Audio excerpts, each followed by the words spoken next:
sore hari ini maghrib ya, sore menjelang malam hari ini kita sedang berada di Polda Metro Jaya, dan lagi-lagi setelah beberapa kali memasukkan laporan polisi kepada Polda Metro Jaya, hari ini pecah telur laporan pertama kepada Rismon Sianipar. Terlapornya Rismon Sianipar, dan yang dilaporkan adalah pasal penipuan dan penggelapan. Ya, saya di sini membuka acaranya saja. Nanti akan dilanjutkan oleh Bang Azam sebagai kuasa hukum dan Bang Irwan sebagai pelapor. Ini berkaitan dengan sebuah buku Gibran Endgame. Ada di sini, ada 2 edisi pencetakannya, edisi pertama dan kedua di sini ya. Nah, tetapi Bang Irwan ini pernah membeli buku Gibran Endgame sebanyak 60, Bang ya? Iya. Dan dibeli secara kontan, transfer atau bagaimana? Ya, baik, terima kasih. Alhamdulillah rabbil alamin. Pada hari ini hari Jumat, saya Irwan Esos telah hadir di Polda Metro Jaya untuk melaporkan saudara Rismon Sianipar, di mana saya telah membeli buku Gibran Endgame ini. Saya merasa tertipu, sehingga saya buatkan laporan polisi pada hari ini, hari Jumat 24 April 2026 dengan pasal penipuan dan penggelapan. Alhamdulillah kami baru keluar telah membuat laporan malam hari ini. Untuk itu saya sebenarnya tidak akan melakukan hal ini, akan tetapi saya merasa dirugikan dan merasa melakukan tertipu oleh saudara Rismon Sianipar, dan saya merasa telah dicurangi tentang hal ini, sehingga saya buatkan laporan polisi pada hari ini hari Jumat. Untuk itu pada saya pribadi juga tidak akan berhenti untuk mengungkap persoalan ini, dan saya tidak akan tanggung-tanggung. Insya Allah saya akan proses dan kawal terus persoalan ini, laporan saya. Oke, gitu. Boleh saya tanya sedikit, Bang? Ya, silakan. Jadi abang kemarin itu beberapa bulan lalu ya, pernah membeli Gibran Endgame, dan kenapa sekarang merasa ditipu? Apakah karena isinya, apakah karena ditarik, atau karena apa, Bang? Oke, saya salah satu penggemar Bang Rismon Sianipar. Sebelum Bang Rismon kami nyatakan bahwa dia mengkhianati dalam pergerakan ini. Saya bergabung dalam pergerakan ini dan ketemu Bang Rismon itu bulan September, beberapa bulan yang lalu, 2025 tahun lalu. Sehingga saya sangat salut dan bangga atas perjuangan dan pernyataannya Bang Rismon mengungkap persoalan masalah ijazah palsu ini yang telah ditulis di bukunya dengan judul Gibran Endgame. Dan awalnya Jokowi White Paper dulu ya. Itu. Sehingga saya punya inisiatif membeli buku pada acara Car Free Day, dan buku ini saya sendiri yang memikulnya. Oh, dipikul dari mobil Bang Rismon Sianipar. Lantaran saya punya kegemaran dan inisiatif sendiri juga bersama teman-teman lain, karena saya bangga tentang seseorang Bang Rismon, sehingga saya bantu dia untuk memikul buku tersebut. Ratusan buku kami pikul dari mobilnya, membawa ke bundaran Hotel Indonesia. Ya, karena kalau Car Free Day bisa parkirnya jauh ya? Jauh, itu hampir kurang lebih 1 kilo waktu itu. Wow. Saya terinspirasi beli, waktu itu saya sampaikan, saya akan beli ratusan buku, 300 buku. Waktu itu, saya akan bagikan, baik di saya dari Indonesia bagian timur, dari Sulawesi, dan sebagian saya bagikan di Jakarta. Ya. Sehingga saya bayar waktu itu, acara Car Free Day itu sebanyak 60 lebih buku saya bayar waktu itu. Ya. Itu dengan nilai uang ya satu bukunya 100.000. Jadi gitu. 6 juta rupiah, Bang? Ya, lebih 6 juta waktu itu saya bayar. Yang 300 berarti tidak jadi dibeli pada akhirnya? Saya rencana memang mau bayar juga. Setelah saya lihat kondisi Bang Rismon semakin hari semakin mencurigakan bagi saya, dan terbukti dia telah mengklaim bahwa bukunya ini tulisannya sendiri, hasil penelitiannya sendiri, dia sanggah tidak benar. Makanya buku yang 240 eksemplar lagi itu saya tidak jadi beli lagi. Tidak jadi beli lagi. Dan malah berujung laporan polisi saya, untuk yang 60 buku. 60 buku, karena semua saya tertipu.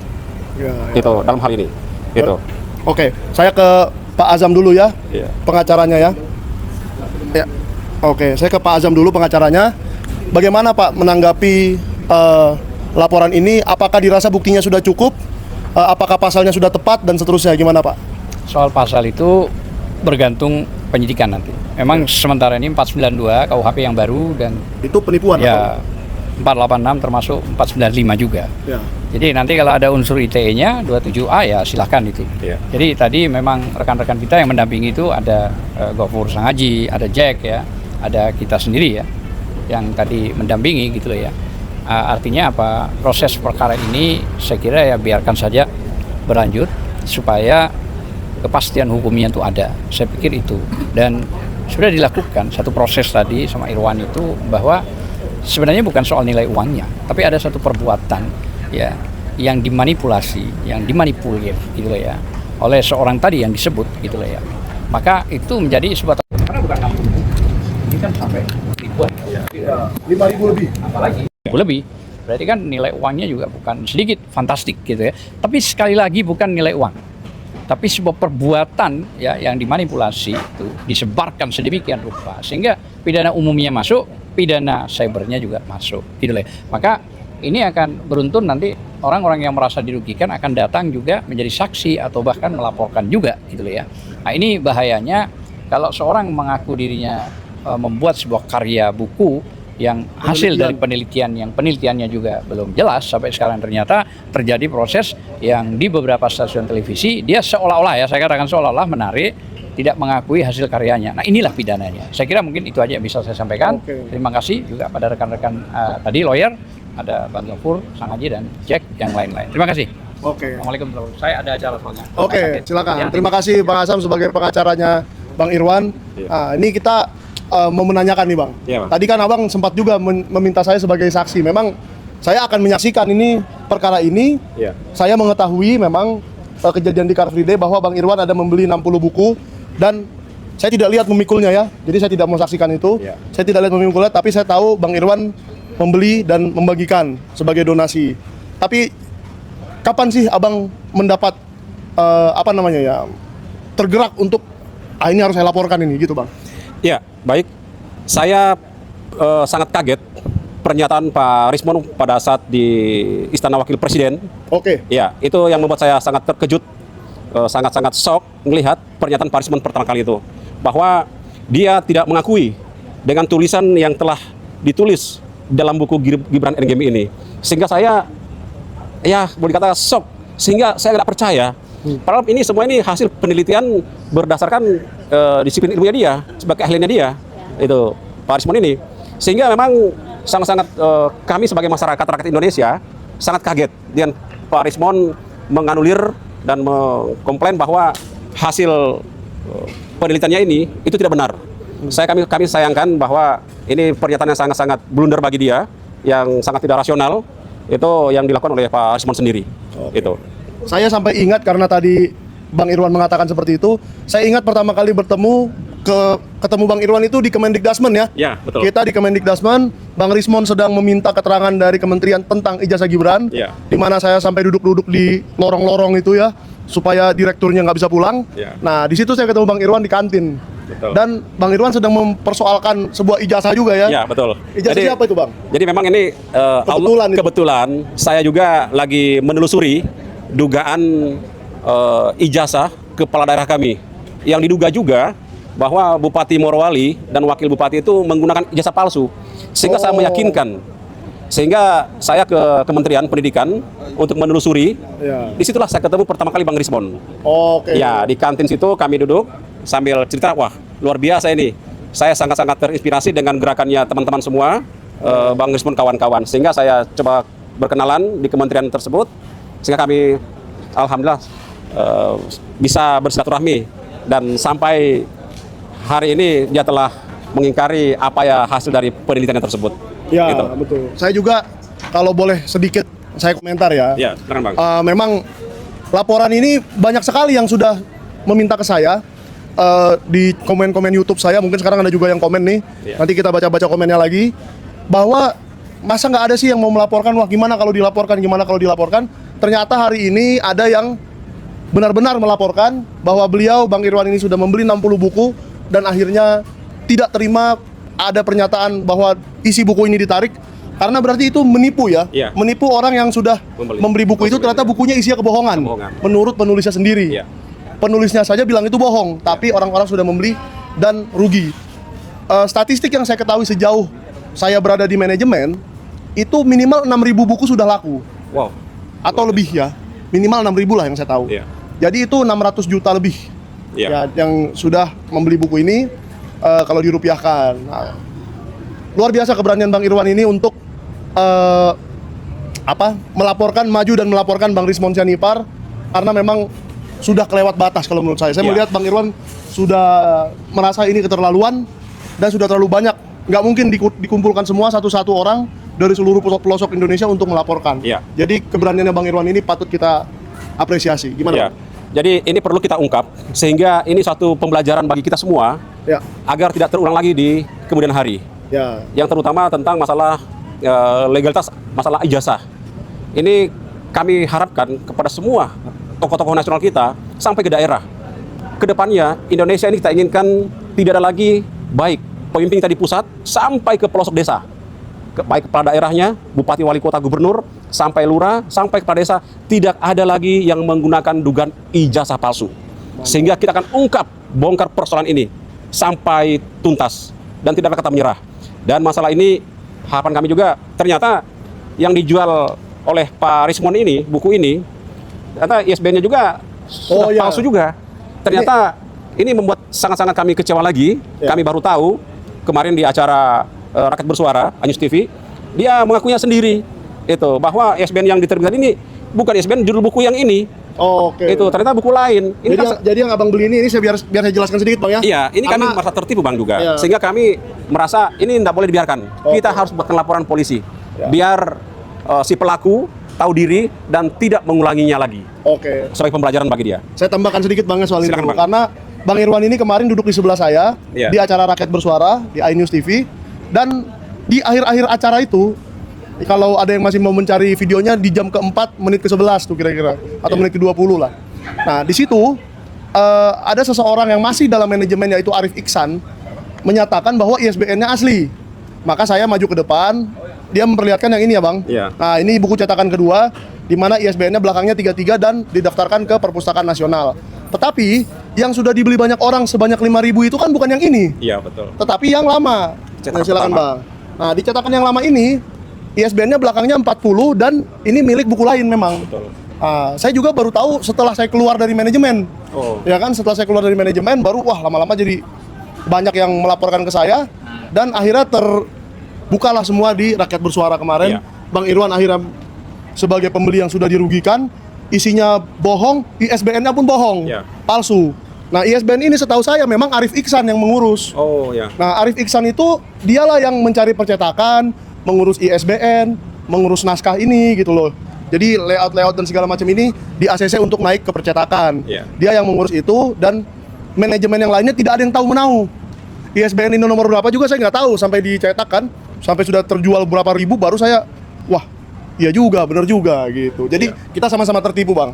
Dan saya akan memberikan seluruh keterangan yang saya punya dari awal manajemen Gibran Endgame terbentuk sampai saya keluar dari manajemen itu, dan banyak manajemen-manajemen lain yang juga akan membantu Bang Irwan dalam menyelesaikan polemik ini. Karena masyarakat, kami juga merasa punya tanggung jawab moral lah.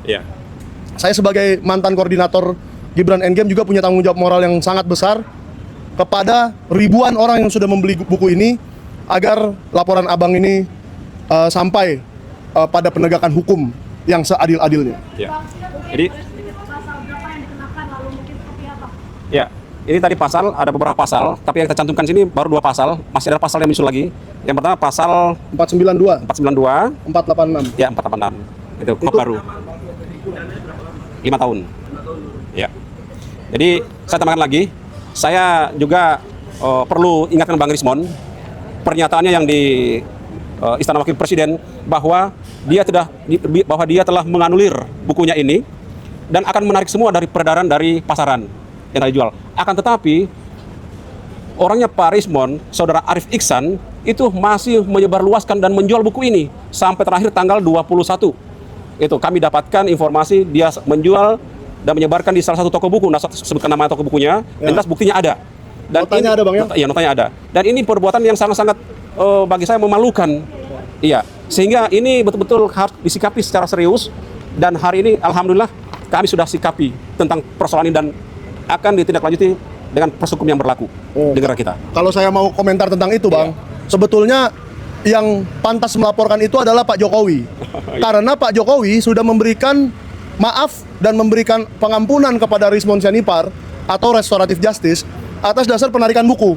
Ternyata Rismon dan Arif Iksan dan seluruh manajemen buku Gibran Endgame, istri-istri mereka juga, juga masih menipu Pak Jokowi bahwa sudah ditarik. Padahal sampai tanggal 20 tidak ditarik. Betul. Jadi itu harusnya Pak Jokowi yang melaporkan, dan kalau ingin mendapatkan keadilan, mungkin Pak Jokowi awalnya dijanjikan sudah ditarik tapi ternyata tidak ditarik, ya silakanlah kuasa hukum Pak Jokowi dan beliau sendiri yang mengambil tindakan hukum, ya kan? Betul. Kalau ini kan tentang penipuan saja. Penipuan dan penggelapan. Bahwa Ya. bukunya ini dianulir tapi sudah terlanjur terjual 5.000 lebih, 6.000 lebih. Iya. Ya, ada pertanyaan lagi? Toko buku boleh diperjelas tanggal 21 berapa? Maksudnya bulan apa? Kan ini tadi nyebutnya cuma tanggal 21, tapi kan setiap bulan Bulan ada April. tanggal 21. Iya. Mungkin tanggal 21 bulan apa? Iya, kami dapatkan itu masih beredarnya buku Gibran LMGM ini itu tanggal 21 April 2006, beberapa hari yang lalu.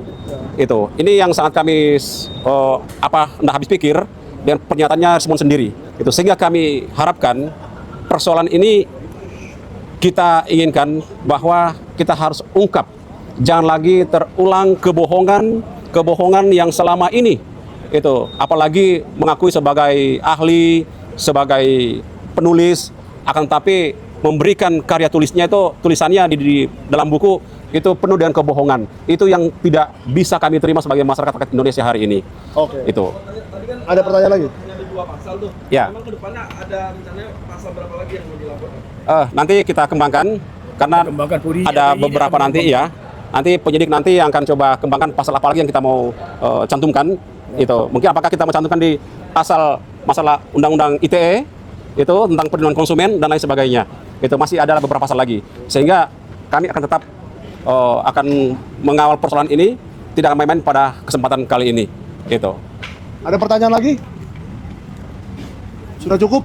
Ada batasan waktu Pak untuk penyidik tadi ada juga pasal itu batasan waktu berapa lama? Ya. Oh enggak. Itu kita kalau soal penyidik itu kan menunggu, berproses aja, Bang. Iya. Nggak ada batas waktunya. tinggal menunggu saja nanti panggilan berikutnya, pemberitahuan kapan melakukan untuk pemeriksaan selanjutnya. Kita tinggal menunggu dari bapak-bapak dari pihak Polda Metro Jaya. Oke. Gitu. Mungkin dari Pak Janes ada yang mau ditambahkan sedikit? Ya, kalau saya sih udah jelas pasalnya ini pasal penipuan dan penggelapan. Udah kau tipu rakyat Indonesia dengan pakai ijazah Yamaguchi dan surat kematian, tambah lagi pasal Rismon telah menipu dan menggelapkan uangnya bapak-bapak ini. Kau bilang asli, waktu di Raya Merdeka kemarin ditanya sama Ajam, asli apa palsu? Yang menjawab si Jagir, nggak bisa dijawab sama klien saya. Inilah jawabannya. Kalau asli tetap masuk penjara, palsu pun masuk penjara. Itu dua-duanya udah kena pasal, 5 pasal, nggak berapa puluh pasal lagi nih. Pak Jagir, kamu penasihat hukumnya, siap-siaplah untuk membela dia ya. Oke. Oke. Mungkin sudah cukup Bang Irwan ya?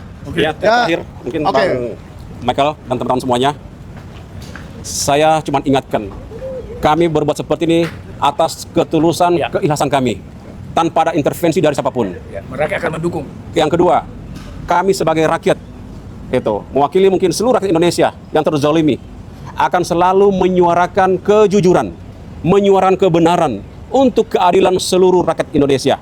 Untuk itu, janganlah pernah gentar menyuarakan kebenaran. Siapapun orangnya, siapapun dia di belakangnya, kami tidak akan pantang mundur. Kami akan maju tetap menyuarakan kebenaran ini. Luar biasa. Siapapun, baik presiden yang ke-7, kalau dia salah, salah.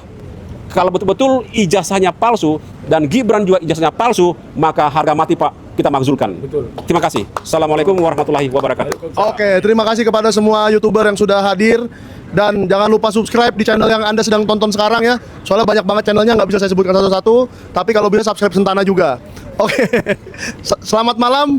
Dan kawal terus persoalan ini. Kami akan berikan terus update mengenai laporannya Bang Irwan ini. Saya yakin akan diproses cepat oleh kepolisian. Karena ini adalah tindakan yang luar biasa. Bukan sekedar pencemaran nama baik yang pasal karet atau gimana-gimana. Fitnah itu kan pasal gampang-gampang. Nah ini adalah kerugian ekonomi yang jelas. Langsung LP. Besar sekali kerugian ekonominya. Lagi pengaduan. Kalau 6.000 orang mau melaporkan semua, 600 juta nilai kerugiannya. Jadi ini bukan main-main lagi, bukan uang receh lagi. Dan kepolisian saya yakin akan serius menangani ini. Iya. Dan untuk Rismon Sianipar, ya jangan mangkir aja lah. Ya, Iya. jangan mangkir aja. Kalau dari saya, pesan dari saya, lebih baik Anda selesaikan dengan jantan. Arif Iksan juga Anda selesaikan dengan jantan masalah ini, ISBN ini juga. Ya, Jagir, ya dampingilah terus klienmu itu sampai puas, ya, sampai seluruh problemnya kau solving, sampai seluruh problemnya kau selesaikan, ya, Bang Jagir, saudaraku, klienku ya, klienku enggak, itu kliennya dia Rismon. Oke, sampai situ aja. Terima kasih semuanya. Sampai jumpa di episode yang akan datang. Thank you.